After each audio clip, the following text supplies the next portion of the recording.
Hello, here's the answers to Pearson Edexcel 2023 triple paper physics. It's paper 2 and it's the higher tier. It's worth 100 marks and you get 1 hour and 45 minutes to complete it. Question 1, part A. Figure 1 shows a prize that is made from a metal star on a plastic base. A person starts to clean the prize by rubbing the plastic base with a dry cloth. The plastic base becomes positively charged and the cloth becomes negatively charged. So the base is positive, cloth is negative. The plastic base has, well, if the plastic base has become positive, it has lost electrons. Remember, protons can't move. It's only electrons that can move. If something becomes positive, it's because it's lost electrons. If something becomes negative, it's because it's gained electrons. Part 2. Explain why the cloth has become negatively charged. Friction has caused electrons to be transferred to the cloth.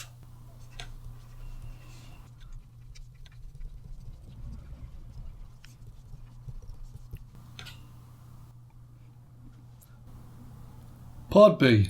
The person then holds the metal star and rubs it with the charged cloth. The cloth loses its charge. Explain why the cloth loses its charge. Right, well, if you're holding that star, those electrons are going to go into the star and then go through you to Earth. So it'll be discharged. And that's because the star's made from metal and metal is a conductor.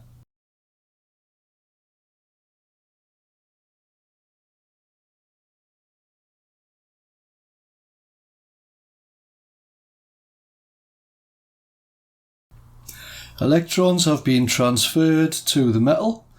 Metal is a conductor. And electrons travel through the metal and the person to Earth. You'll get 2 marks just for seeing those first 2 bullet points. Part C. The charged plastic base attracts some dust from the air. Figure 2 shows a magnified view of part of the surface of the plastic base and a dust particle. Some of the charges on the plastic base are shown, but the charges induced on the dust particle are not shown. Draw the charges induced on the dust particle in figure 2. Right, well, at first the charges would have been evenly distributed. Positive charges and negative charges. Now, if you move this dust particle close to this base where it's positive. Now remember, the positive charges can't move. They're protons and they're held in the middle of the nucleus, but the electrons can move. So the electrons from the back are going to start moving forwards over here. Something like that. And what you've got is an overall or a net negative charge on this left hand side, and you've got an overall positive charge on this right hand side.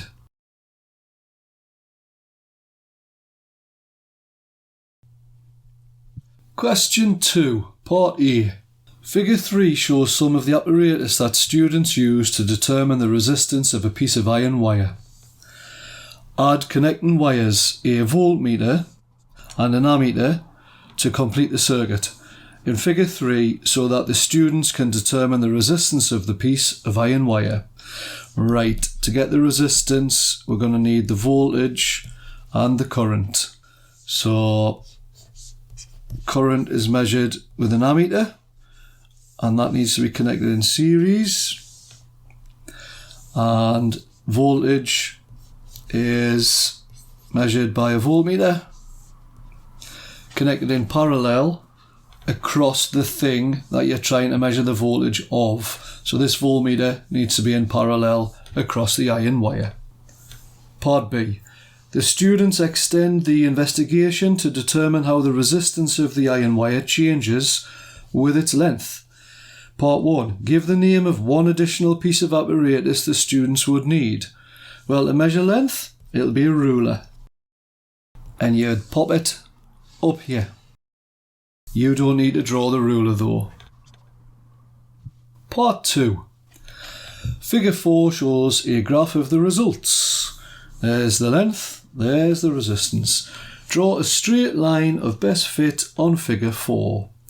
Well, if the length was nothing, the resistance would be nothing, so it's definitely going to go through the origin 0, 0. Now what I tend to do is I put my ruler on the first dot and put my ruler on the last dot, and I'd see how that looks.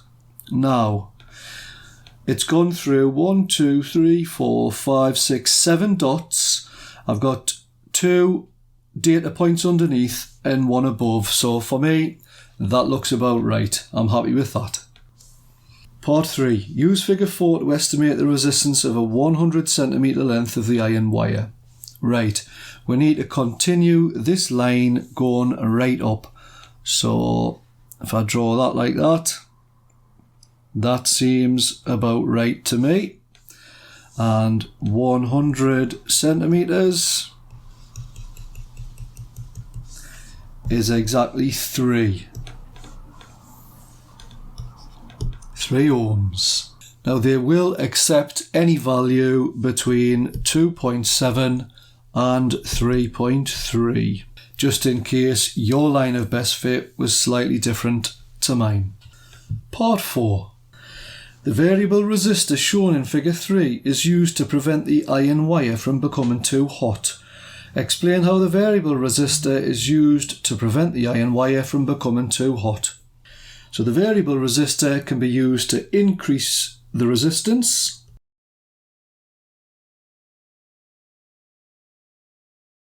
this will decrease the current,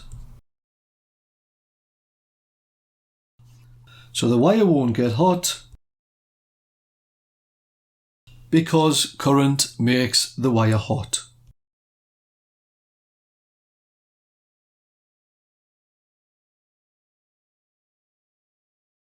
Question C. The potential difference or voltage across another piece of wire is 1.56 volts, so that's our V reading. Looking at the formula, the current in the wire is 0.45 amps, so that's I, and calculate the resistance of this piece of wire. So we'll use a magic triangle. You've got I times by R, so shove them in the bottom. And you've got one space for V, put that on the top. We're looking for R.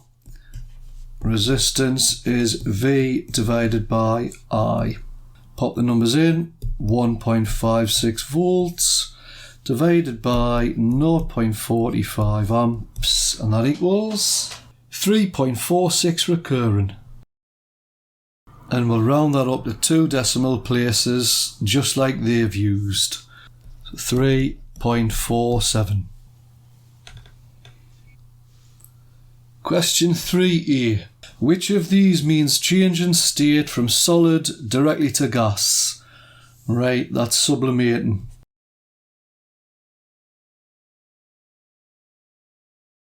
Going straight from a solid to a gas without going into the liquid phase.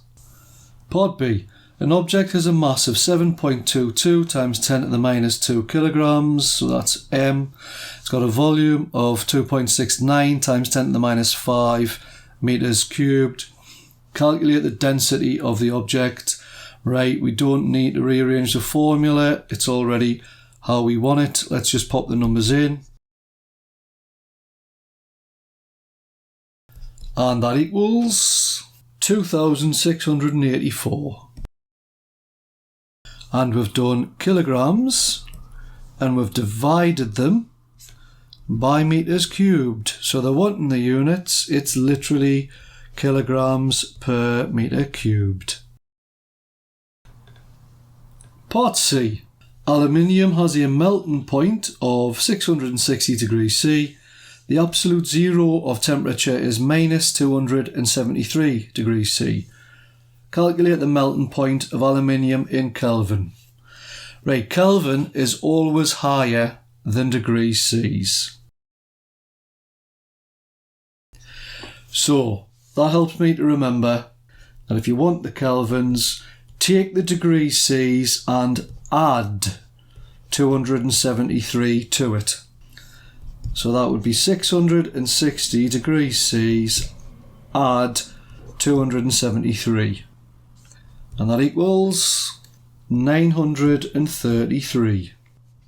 If you wanted to get degrees C's from kelvins, you would take away 273.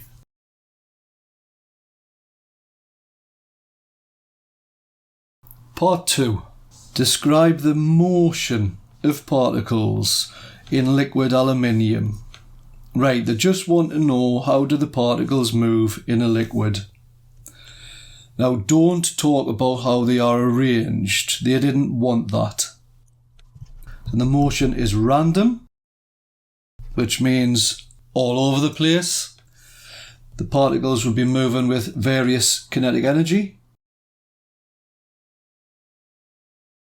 or speeds or velocities, however you want to say it. The particles will be bumping into each other, and the particles will be faster than in a solid.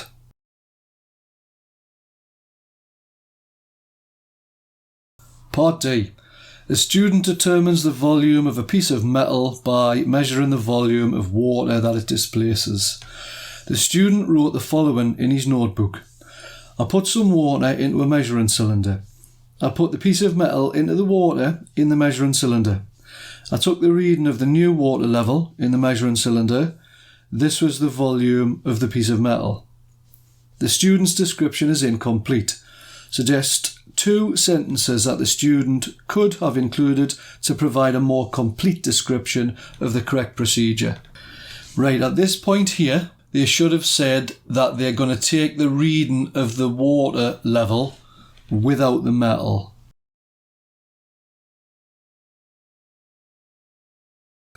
At this point here, they should have said, make sure the metal is fully submerged.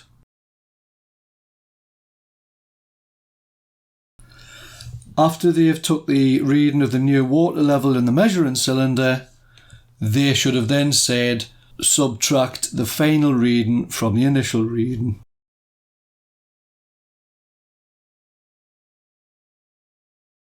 So they're missing those 3 important pieces of information.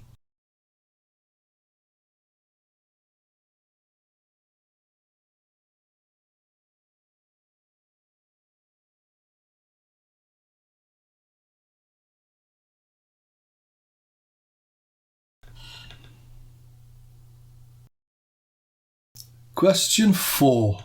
This question is about pressure. Part A. Figure 5 shows windows in an aeroplane. The aeroplane is high above the Earth's surface. The atmospheric pressure outside the aeroplane is 23,000 pascals. The air pressure inside the aeroplane is 80,000 pascals. Calculate the pressure difference between inside and outside of the aeroplane. Well, that'll just be the big number. Take away the small number. Obviously. 80,000 take away 23,000 equals 57,000.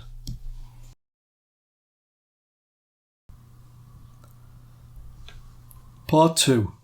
The surface area of the window is 0.094 metres squared. So looking at the formula, that is going to be our A value. Calculate the size of the force, that's F, on the window due to the cabin air pressure of 80,000 pascals. So that's our pressure. Use the equation. P equals F over A. Right, we'll have to rearrange that. F's on the top shelf here, so it goes on the top shelf there. And then P times by A would go in there. We're looking for force, so cover up force. What you're left with is how to work it out. Pressure times by area. Pop the numbers in. And that equals 7,520 newtons.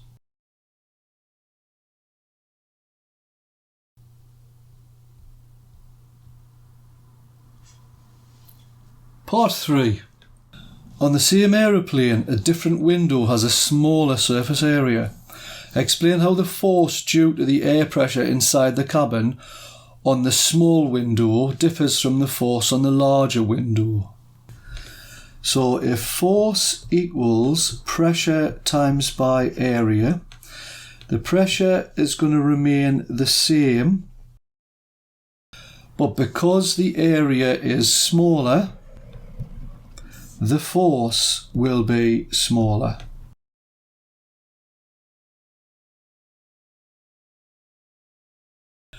Smaller force on smaller area.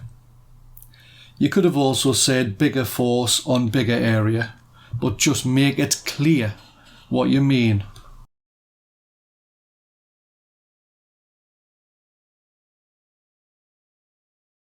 Part 4. Figure 6 shows a cross-section through the aeroplane, including one window. That's the inside of the aeroplane, that's the outside of the aeroplane. Draw an arrow on figure 6 to show the direction of the resultant force due to the air pressure inside the cabin on the window at point X. So the force will always act at 90 degrees. So your arrow should look like that. 4b. Figure 7 shows the atmospheric pressure at different heights above the Earth's surface. Part 1. Describe how the atmospheric pressure changes with height above the Earth's surface. Use data from figure 7 to support your answer. Right, let's get the main relationship. So as the height increases, the atmospheric pressure decreases.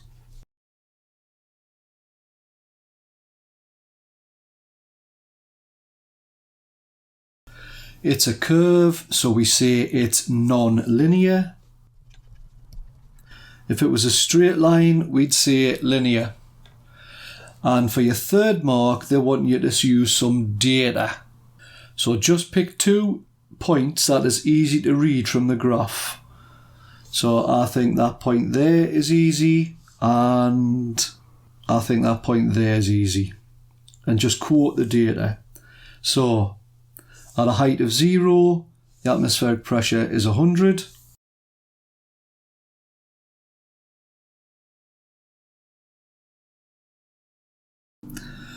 And at a height of 15,000 metres, the pressure has gone down. Well, if from there to there is 20 and there's 5 little lines, that means that each line is worth 4. So that, to me, looks like it's about 24, because it's on that first line.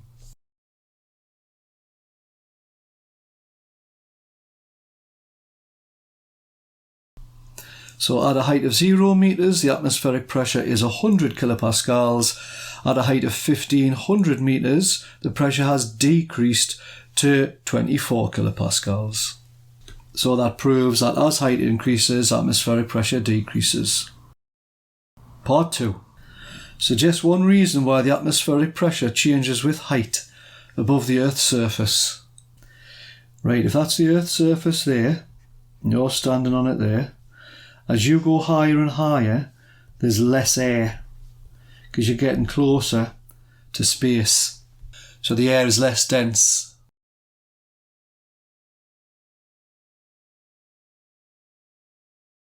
The air is less dense at greater heights. If you were higher in the air, there'd be less air pushing down on you. So you could say there's a smaller weight of air pushing on you.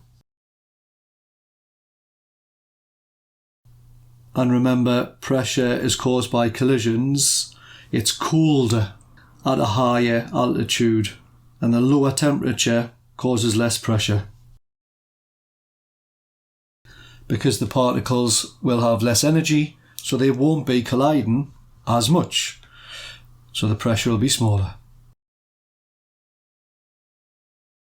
Question 5, Part A. Figure 8 shows two magnets with their north poles facing each other. On Figure 8, draw the shape and direction of the magnetic field between the two magnets. Right, well, the magnetic field comes out to the north, but it'll get repelled by this magnet that's trying to do the same thing. And that'll happen on both sides. So your picture should look like that. Part B. Figure 9 shows a toy that has a plastic cylinder, a plastic base, and two similar magnets. Each of the two magnets is in the shape of a ring. The upper magnet seems to float in the air above the lower magnet. Describe the forces acting on the upper magnet. Use the idea of magnetic fields in your answer. So describe the forces acting on the upper magnet. Well, first things first, there'll be some weight pushing down on the upper magnet.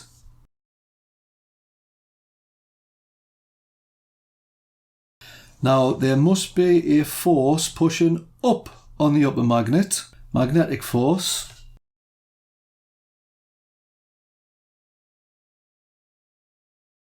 Those forces will be equal in size but opposite in direction.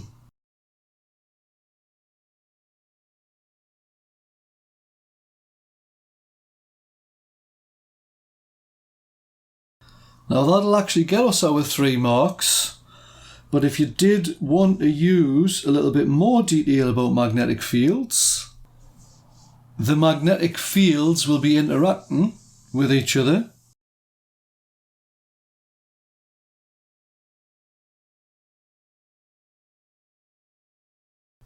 Because they're close enough, and they will be repelling. And that's because it's a north and a north.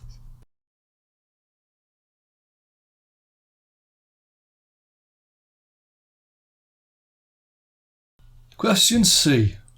Figure 10 shows a current carrying wire between the poles of a magnet. Part 1. The magnet and the wire each experience a force when there is a current in the wire. State the direction of the force on the wire. So if we use Fleming's left-hand motor rule, that'll tell us which way the force is going. So the magnetic field always travels from north to south, so the magnetic field's going that way. The current is coming out toward us at 90 degrees, so that means that the force of the wire will be pointing upwards. So if you were to draw Fleming's left hand rule, there's your thumb, which shows you the movement, which is caused by the force. The first finger shows you the field, and the second finger shows you which way the current is flowing. So that's how I work that out. Part 2. State the direction of the force on the magnet. This is often overlooked. So the magnet is putting an upward force on the wire. That means that the wire must be putting a downward force on the magnet. They'll be equal in size but opposite in direction. The thing is the magnet's a lot bigger and heavier than the wire, so you don't really ever notice it. Plus, the magnet is probably on a desk. But there will be a downward force on the magnet by the wire. Part 2. The force on the wire is 0.15 newtons. That's F for force. The current in the wire is 2.7 amps. That's I. The magnet produces a field with a magnetic flux density of 0.5 teslas. That's B. calculate the length of the wire in the magnetic field. So L is our target. Use an equation select from the list of equations given at the end of the question paper. Right, F equals Bill, B, I, L. Pop that in a magic triangle. B, I and L go on the bottom, which means F must go on the top. We're looking for L, cover it up. What are you left with? F divided by B times by I. Pop the numbers in.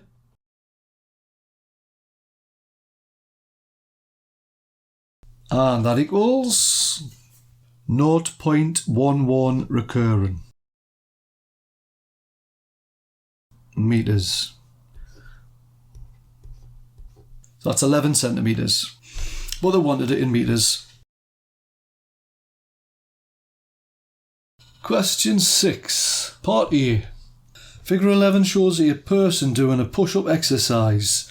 An upward force is used to cause rotation about a pivot. Which row on the table is correct for this rotation? Right, well, what's providing the upward force will be the arms. So it's either that one or that one. We can rule them out straight away. And what's acting as the pivot? That'll be the feet. So the answer is B. Part B. Figure 12 shows some of the bones and muscles in an arm. The arrows show the forces on the forearm when the arm is bent. The hand is empty.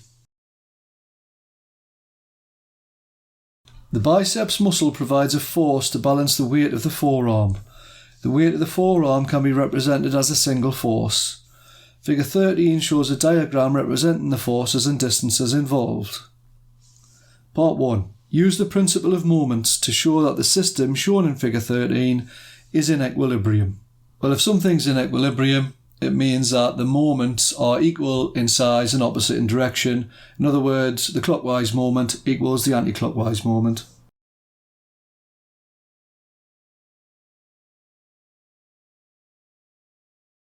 Right, so the elbow will be the pivot.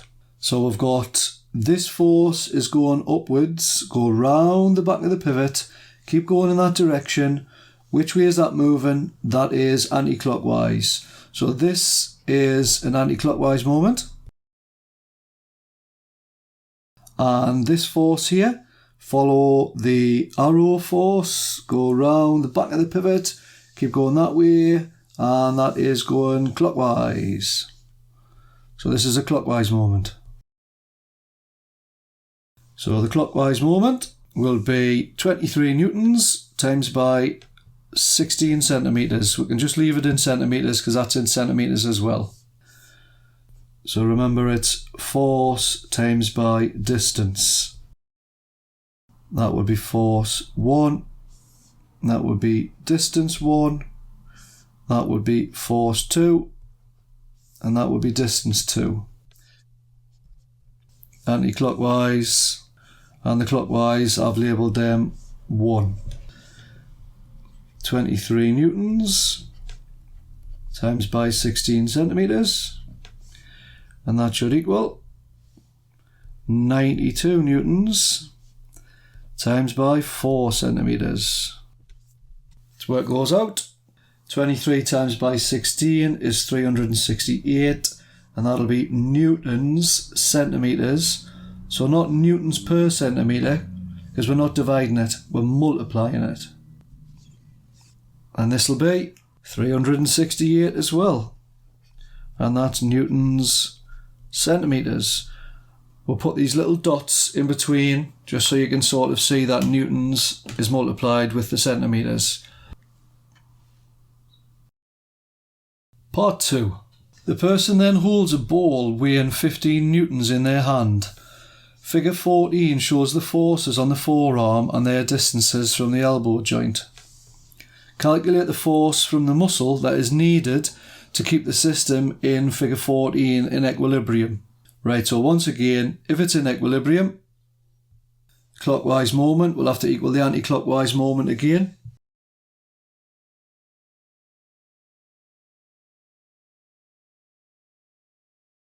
Right, the elbow joint once again is acting as the pivot. we need to calculate the force from the muscle. So we don't know what that force is just yet. Let's look at the things we do know. That force is acting at a distance of 4 centimetres and it's going in an anti-clockwise moment. So we'll have that force from the muscle times by 4 centimetres. Right, what about this weight? Well, this is going in a clockwise moment. So that's 23 times by 16. And what about the weight from the ball? That's going down, go round the back of the pivot. So that is going in a clockwise moment as well. So we need to add it to this side. So that's 15 newtons times by 32 centimetres. So 23 times by 16 is 368 Newton centimetres. And we'll need to add that to 480 Newton centimetres, because that's what 15 times by 32 was. And that's going to equal F times by 4. Well, 368 plus 480 is 848. And that's going to equal F times by 4. So now we'll just rearrange that. So F is going to equal 848 divided by 4. And that equals 212 newtons. That centimetres will cancel out with that centimetres and just leaves the newtons behind. Question C. Figure 15 shows a ball floating in seawater and the same ball floating in fresh water.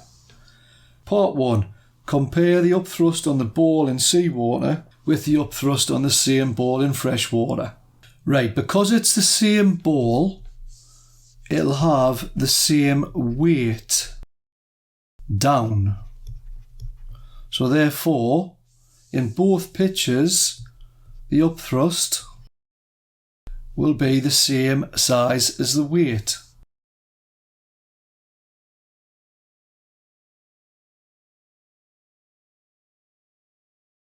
Part 2. Explain why there is less of the ball below the surface of the seawater than below the surface of the fresh water. Right, so the weight of the ball is going to equal the weight of water displaced because it's floating.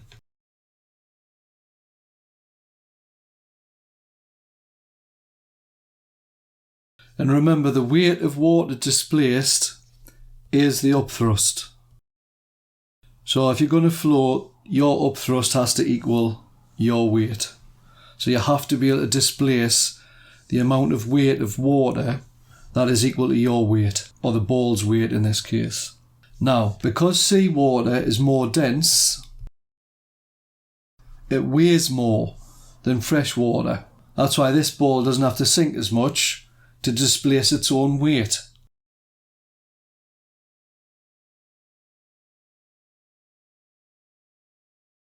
Seawater is more dense than fresh water, so you only need a smaller volume of seawater displaced.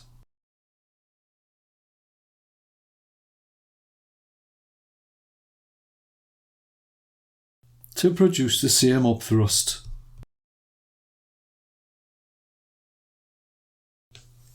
So do you see here, this is how much volume of seawater is being displaced, and look at how much volume of fresh water is being displaced. But the weight will be the same. So that weight there will equal that weight there.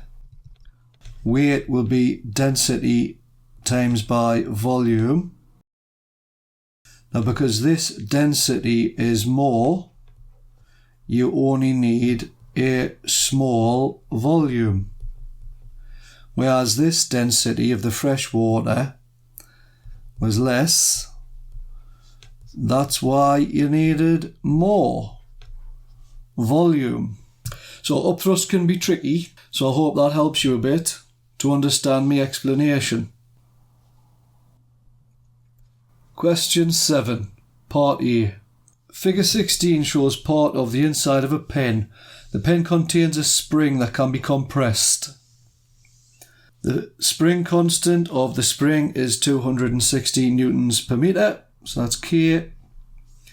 Calculate the force needed to compress the spring by the amount shown in figure 16. Give your answer to an appropriate number of significant figures. Right, so F equals K times by X, where X is the extension, or compression. Now that's in metres and that's in millimetres, so we're going to have to convert that into metres. So that's 6.2 times 10 to the minus 3 metres. So that's the same as dividing it by 1,000 because there's 1,000 millimetres in a metre. Right, let's pop the numbers in. So that's 260 newtons per metre multiplied by 6.2 times 10 to the minus 3 metres. And that equals 1.612 newtons. Now it says give your answer to an appropriate number of significant figures. Right, that is to 2 significant figures and that is to 2 significant figures.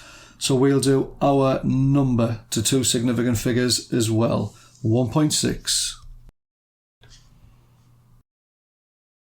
Part 2. The student removes the spring from the pen and investigates the compression of the spring. Figure 17 shows the equipment and the procedure that the student uses. That's the ruler fixed in place above the electronic balance and they're pressing it down.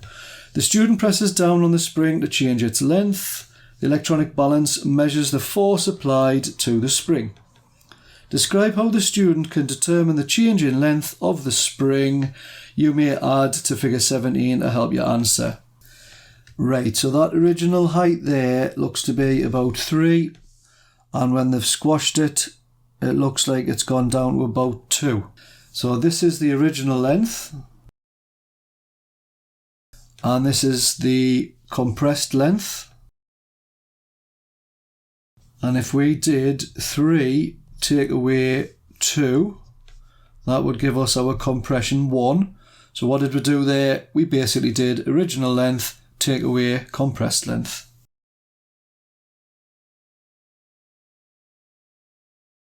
And that will equal our change in length. Now we need to describe how we got the original length and the compressed length, because we'll not get 3 marks just for saying that. So read the position of the top of the spring against the ruler.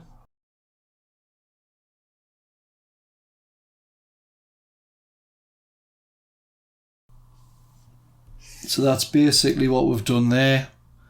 I mean, we should actually get the mark just because we've put that original length there, to be honest. Because they did say you may add to figure 17 to help your answer. So hopefully they'd pick up on that. And you need to read the position of the top of the spring when pressed down.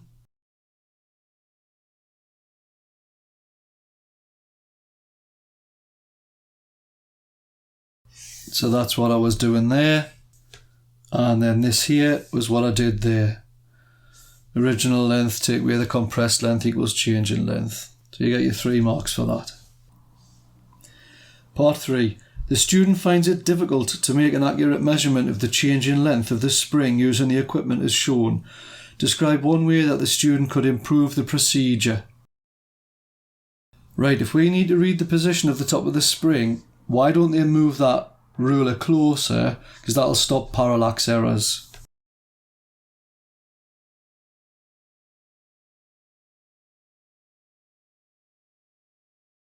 Parallax errors is when your eye is not at eye level. If my eye was here, I'd be looking down. It would make the spring look a different length to what it should be. Or if my eye was down, looking up, it would make the spring look longer than it should be. So by moving this in closer, it should reduce parallax errors. Or you could say add a pointer to the top of the spring to reduce parallax errors.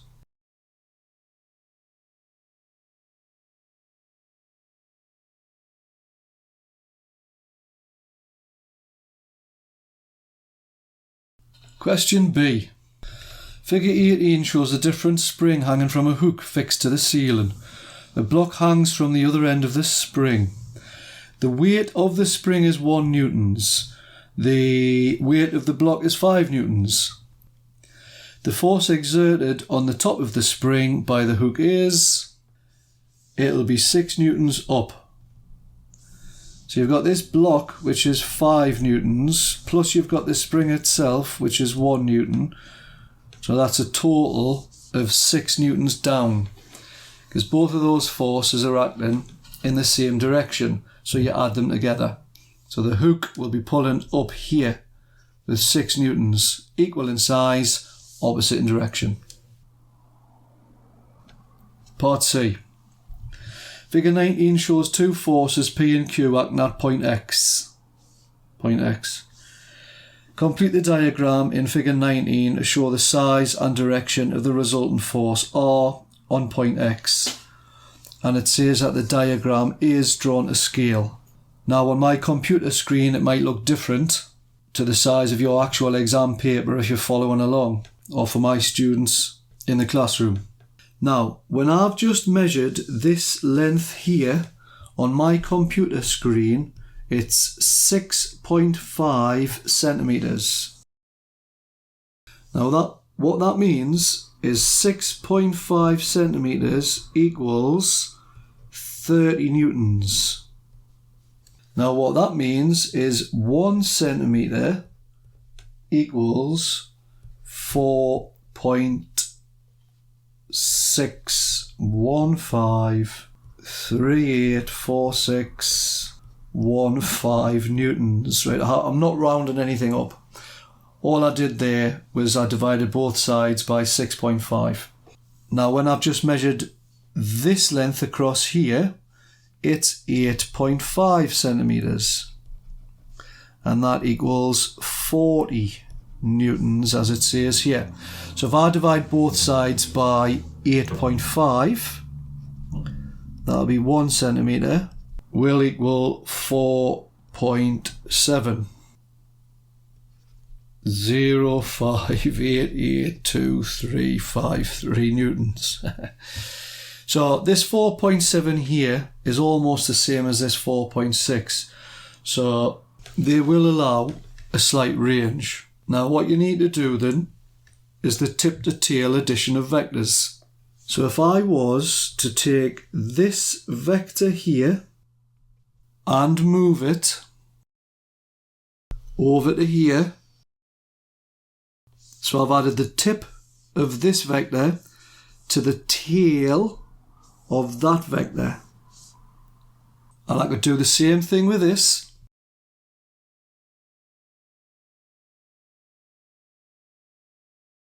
So I've added the tip of this vector to the tail of this vector. And then what I've created is my parallelogram of forces. So this is where both vectors started, and down here is where both vectors are finishing. So if I measure the length of this is my resultant. The length of it will represent the size of the force, and that would represent the direction of it.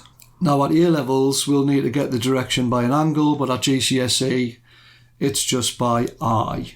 Just simply looking at it, if it goes bottom right, that looks correct.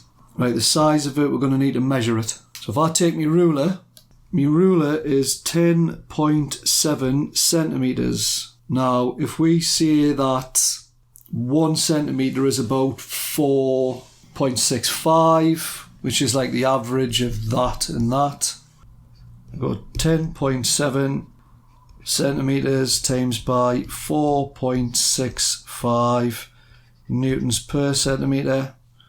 That should come out as 49.755 newtons.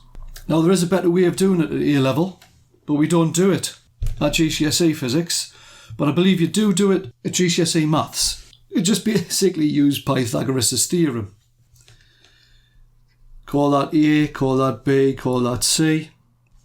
You'd have C equals the square root of A squared plus B squared, which would be the square root of 40 squared plus 30 squared, which equals 50.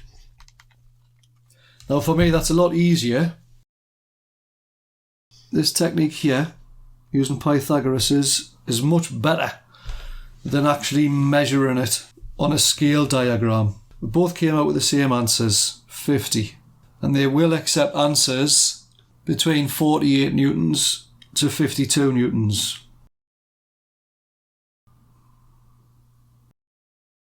Question 8a. An electric car is travelling at a speed of 16 metres per second, so that's our velocity. The total mass of the car is 1,200 kilograms, that's mass. Part 1, calculate the kinetic energy in kilojoules of the car. So kinetic energy equals a half times by the mass times by the velocity squared. Pop the numbers in. And that equals 153,600 joules. Now they're wanting it in kilojoules. So that's basically 153.6. Part 2. On a journey, the car transfers energy from the battery at an average rate of 17.5 kilowatts. So that's power. The battery in the car transfers a total of 126 megajoules, so that's our energy, before it becomes discharged. Calculate the time, so that's our target, taken for the battery to become discharged on this journey. Give your answer in hours. Okay, so power equals energy transferred divided by time. So therefore, let's do a magic triangle, because we need to get the time. So energy is on the top shelf out here, so it goes on the top shelf in there, and then just stick power and time in. Cover up time. What you're left with is energy divided by power. So time equals energy divided by power. Pop the numbers in. Now 126 megajoules is 126 million joules, or just 126 times 10 to the 6 joules. Remember, mega means million. And we'll divide that by the power, which was 17.5 kilowatts. So that's times 10 to the 3 watts. And that equals 7,200. Now that'll be seconds. Now I've just been saying to my students, time's always measured in seconds, unless of course they tell you otherwise. So now we need to do 7,200 seconds divided by 60 seconds per minute multiplied by 60 minutes per hour. So in other words, 7,200 divided by 3,600. So that's how many seconds are in an hour. And that comes out as 2 hours.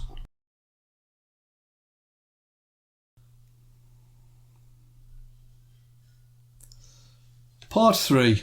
Figure 20 shows an electrical device connected to the wheels of an electric car. The electrical device is used as a motor when the car accelerates and as a dynamo when the car decelerates. So remember, a dynamo converts kinetic energy into electrical energy. Explain how the device can help to increase the time that the car can be driven before the battery becomes discharged. So that battery's only going to last 2 hours unless we use this dynamo. Basically, every time that the car decelerates, it's going to be taking the kinetic energy from the wheels, the movement of the wheels, and turning it into electrical energy. And then we can use that electrical energy to charge the battery back up. So it should last longer than just the 2 hours. So kinetic energy is transferred into electrical energy when the car decelerates by the dynamo.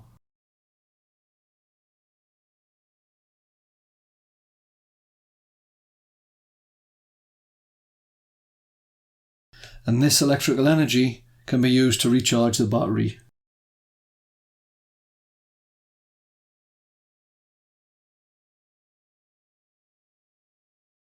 So basically, if you wanted to be risky, you could say kinetic energy is getting turned into electrical energy, and then that electrical energy goes into chemical energy in the battery. Remember, it's chemical energies that's stored in batteries. Part B. The battery can be recharged at a charging point. The charging point provides an average current of 15 amps, so that's our I value from here, to the battery, at a potential difference of 400 volts, so that would be V from the formula. It is claimed that 126 megajoules of energy, so that's E, and that's going to be 126 times 10 to the 6 joules. Remember, mega is million. And it can be transferred to the battery in less than 6 hours. So that's our time. Comment on this claim. Use this equation to support your answer. Right, if we pop the numbers in,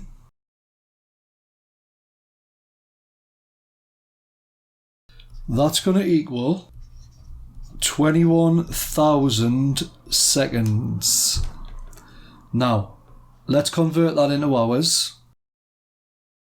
So we need to divide it by 60 times by 60, remember, because there's 60 seconds in a minute and 60 minutes in an hour.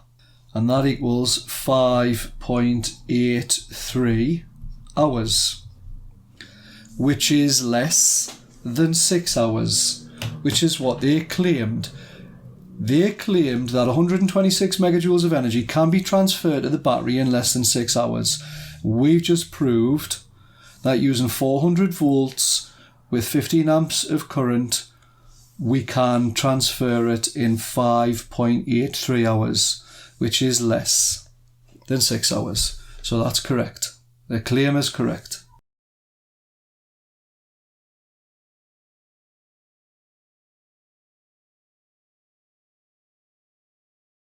The claim is correct. It only takes 5.83 hours to transfer 126 megajoules. Part 2. Calculate the total charge that moves into the battery while it is being recharged. Use the equation. So the charge is Q, so we're going to need to rearrange that formula. So we've got Q times by V is going to go on the bottom, and E must go on the top shelf. And we're looking for Q, so cover up Q, and what you're left with is how to work it out. So that's E divided by V. So Q equals E divided by V. So the energy was 126 megajoules. And we need to divide that by the 400 volts. You just use the same values from previous because it's part 2, so it's continuing on from part 1. And that comes out as 315,000. And that'll be coulombs because it's charge. Question 9. Part A. Figure 21 shows a pulley system that enables a person to lift a heavy barrel. The person pulls down on the rope to make the barrel rise through 1.2 metres. So that's the distance it's moved. The work done against gravity on the barrel is 1,800. So that's the work they've done. Calculate the weight of the barrel. Now the weight will actually be the force, which is that. Use the equation work done equals force times by distance moved. So if we rearrange that, you've got force times by distance on the bottom and work done on the top. Cover up what you're looking for. We're looking for force, and we're left with work done divided by distance. So the force equals work done divided by distance. Pop the numbers in, and that comes out as 1,500, and that'll be newtons. Part 2. The efficiency of the system is 64%. Calculate the total work done by the person. Use the equation efficiency equals work done against gravity on the barrel divided by the total work done by the person times by 100%. Right, what we'll do is we'll pop the numbers in. So we've got 64% equals work done against gravity on the barrel. Work done against gravity on the barrel, that was 1,800, times by 100%, and divided by the total work done. So that'll be 64% equals 180000 divided by the total work done. So if we pop that into a magic triangle down here, cover up what we're looking for, total work done, be 180,000 divided by 64. And that equals 2,812.5 joules. Another way you could have done that is 64% equals 1,800 joules. So therefore 1% would be 1,800 divided by 64, and then 100% would be that number there times by 100, which was basically what we did down here anyway. But if this seems more straightforward to you rather than the way I've done it there, then you do it that way. Part 3. Some energy is wasted due to friction. Suggest another reason why some energy is wasted in using this pulley system.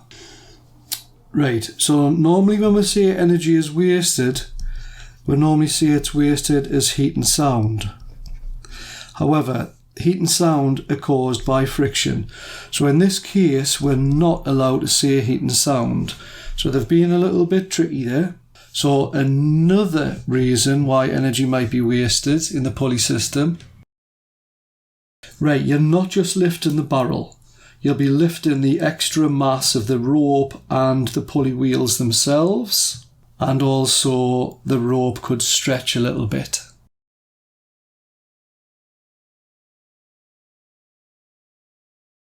So additional mass of the system, i.e. the pulley and the rope. Or you'd say that the rope will stretch. So you'll do a little bit of work on the rope there. Part B. A 6 marker. A student has the equipment shown in figure 22. Devise an experiment to investigate how the efficiency of the pulley system varies with the weight of metal being lifted. Your answer should include how you will use your measurements. Right, it's a bit of a tricky question, but there's some clues in the question if we go back to A. Now, what's the formula that they've been using? Right, we've got this one. Now, that's a formula to get the efficiency. So that's the work done against gravity on the barrel, but we're just using little weights this time, divided by the total work done by the person. Now, how do you get the work done? Well, they've showed us this equation. So that's the force, which was the weight in one instance when you were lifting the barrel, times by the distance moved. So we'll use both of those formulas to come up with our answer. Right, so to get the efficiency, we need to know the work done on the weight divided by the work done by the person. And if we're wanting percentage efficiency, we'll have to multiply the whole thing by 100. Right, so how are we going to get the work done on the weight? What you want to do is take this spring balance and you want to hang one of the weights on it. And what we'll get is the force of the weight. Then we'll put a ruler here and we'll see how much distance we lift that weight. And then we'll be able to get this work done here by doing the force times by the distance. And that'll be the work done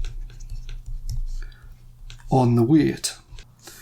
Now the work done by the person, if we take the spring balance and we pop it on there and we pull, get the person to pull this, it'll give us the force by the person. And then to work out the work done by the person, it'll be the force by the person, once again times by the distance that the weight moved. Now another way of looking at the work done on the weight will be the gravitational potential energy gained, which is mass times by gravity times by height. And remember, mass times by gravity is just basically a weight, which is a force. So that's basically just force times by distance. That height is just a distance. So this work done here on the weight is basically just the gravitational potential energy gained by the weight. So just say we pull the weight up and it gains 1,000 joules of energy. Now when this person's pulling it, it might take 1,200 joules. So what we'd effectively have is the work done on the weight. So the weight gained 1,000 joules, but the person had to put 1,200 joules in. So that would be 83% efficient. So what a pulley does is it does make it easier to lift it in terms of the force used, but you will have to use more energy overall, especially to overcome the friction in the system. So how do we say that? So measure the weight with spring balance, measure the height, the weight is lifted, use the spring balance to pull the pulley to get the force by the person,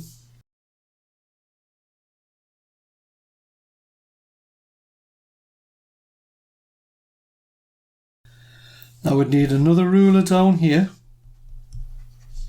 to measure how far the spring balance moves.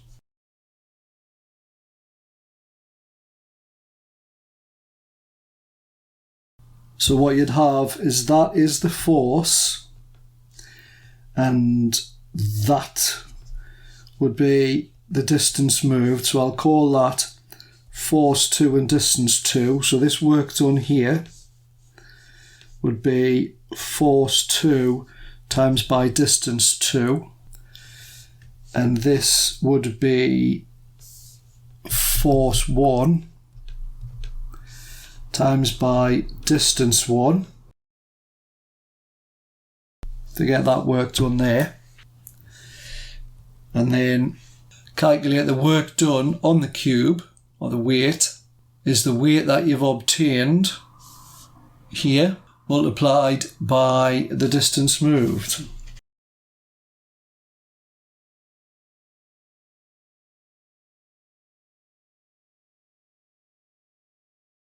So that's the obtained weight, which is this,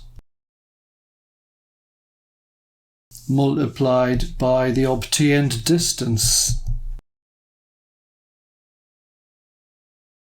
And we also need to calculate the work done by the student.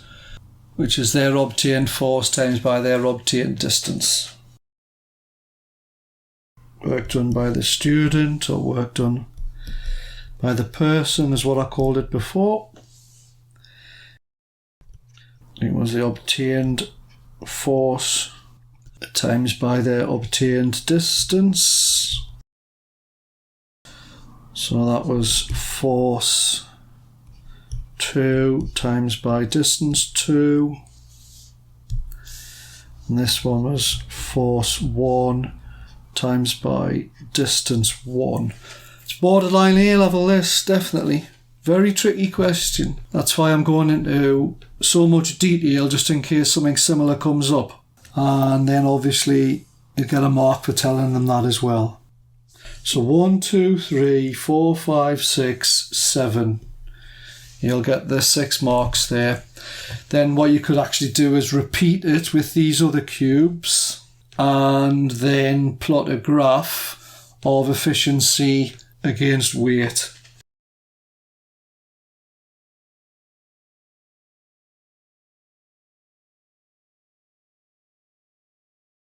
And see if you can find any patterns.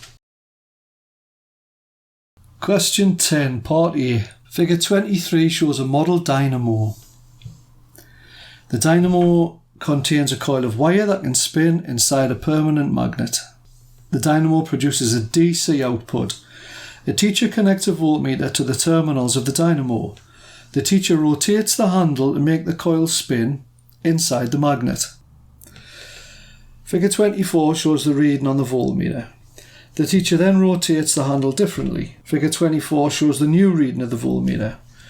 Right, so that's negative at first and then that's positive voltage second. Part 1. Which row of the table shows how the rotation of the handle has changed between A and B? Right, the speed of the rotation and the direction of the rotation.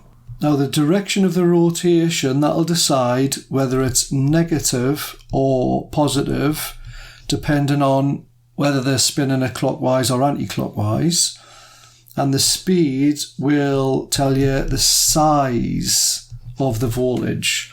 So let's go back and have a little look. So this is negative and it is minus 0.75 volts, and this is positive and it's like what, 1.1 volts. So it's basically the direction of rotation will be opposite because it's gone from negative to positive, and A was slower than B. So that's B, that was A. So that's being rotated slow and that's being rotated fast. So A was slower than B. So your answer is C. Part 2. The teacher connects the dynamo to a lamp. It is now more difficult for the teacher to rotate the handle. Explain why it is more difficult to turn the dynamo when it is connected to a lamp. Okay. So at first it's just connected to a voltmeter. Now the dynamo is being connected to a lamp. So it's connected to a proper circuit now, and there's going to be a current flowing, and that current is going to generate a magnetic field.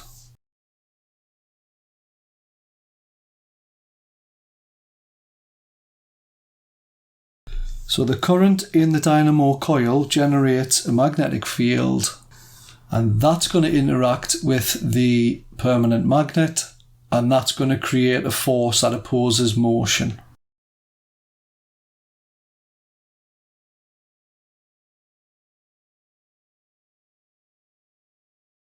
So the interaction of the magnetic fields is going to cause a force that opposes motion. Now, we know that it is more difficult to rotate the handle, so we always knew it was going to oppose the motion. And just to make it clear, the magnetic fields is the magnetic field from the permanent magnet, and the magnetic field that's induced when the current flows through the conductor.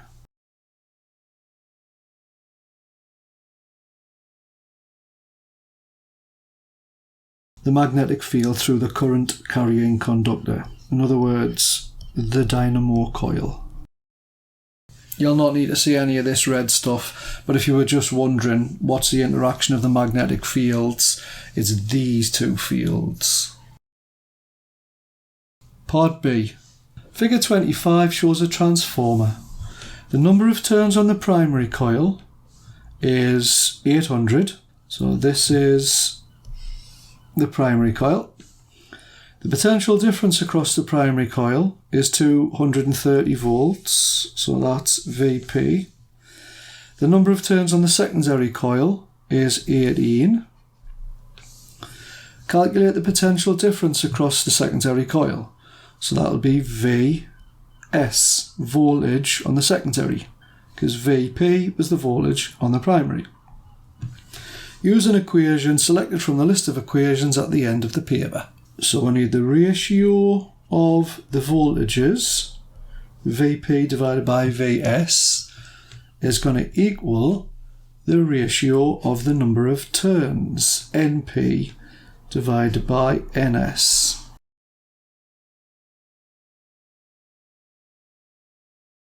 Now we're looking for Vs. So what I like to do is if we flip this side to get Vs on the top, and as long as we flip this side as well, then the two formulas will remain equal. So Vs divided by Vp is going to equal Ns divided by Np. Now, if we multiply both sides by Vp, that will cancel out with that, and we'll be left with Vs equals Ns divided by Np times by the Vp. So we'll pop the numbers in. So Vs equals Ns is 18 turns multiplied by Vp, which was 230 volts. Divide that by Np, which was 800, and that comes out as 5.175, and that'll be volts. And we'll just round that up to 5.2. Question C. It's another 6 marker. The last question on the paper. Figure 26 shows a picture of an electrical device and a simplified drawing of the important parts. The device can be used as a loudspeaker or it can be used as a microphone.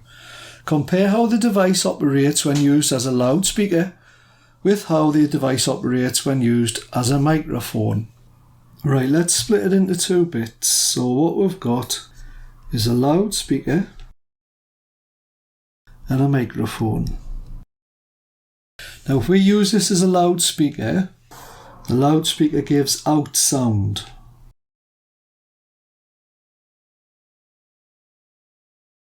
Now it does that.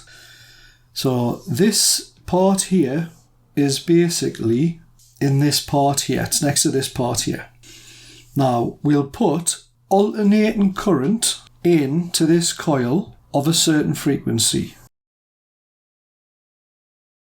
Now that'll create a changing or an alternating magnetic field.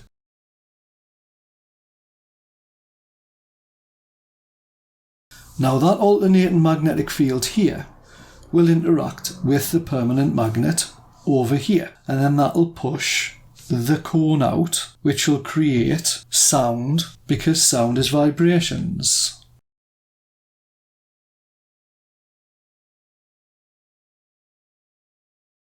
Now the motor effect, Fleming's left-hand rule, pushes the cone out, and the cone vibrations create sound.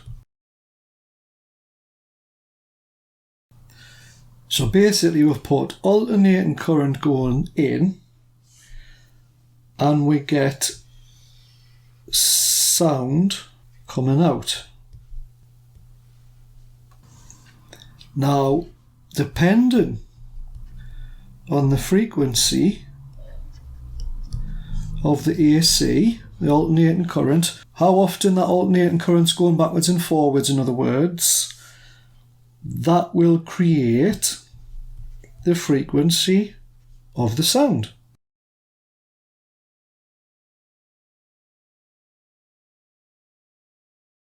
So I've already got 1, 2, 3, 4, 5, 6, 7, 8 marks. Wow, there's 8 different points. Now let's have a look and see how the microphone works. To be honest, how does the loudspeaker work, in itself is a 6-mark question. And then this one, how does a microphone work, is also a 6-mark question. So there's loads of different ways of getting your 6 marks in total. Now a microphone is basically the opposite of the loudspeaker. Whereas the loudspeaker gives out sound, the microphone takes in sound. So it's more of an input device rather than the loudspeaker, which is an output device. Now it takes in sound, so the frequency of the sound, as you talk into that, just say 500 hertz, that's going to make this cone, boom, boom, boom, boom, boom, go in and out, the movable cone, 500 times a second. That's what 500 hertz means. So as this little magnet at the back here moves in and out 500 times a second, the magnetic field is going to interact with this coil of wire, and it's going to create an alternating current in this coil, and that AC is going to have the same frequency as the sound that you put in, and that's what you call electromagnetic induction, or the generator rule, Fleming's right hand rule.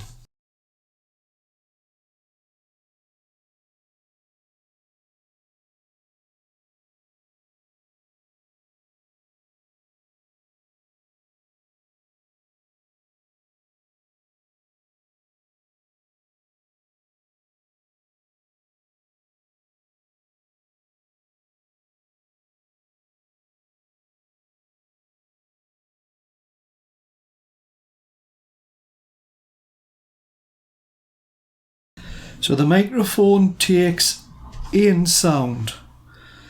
The frequency of the sound causes the movable cone to vibrate, which moves the magnet and interacts with the coil of wire. You get the generator effect, which is the electromagnetic induction that creates alternating current out with the same frequency as the sound in. So that's what I'm saying. The loudspeaker, you put AC in and you got sound out. With the microphone, you put sound in and you get AC out.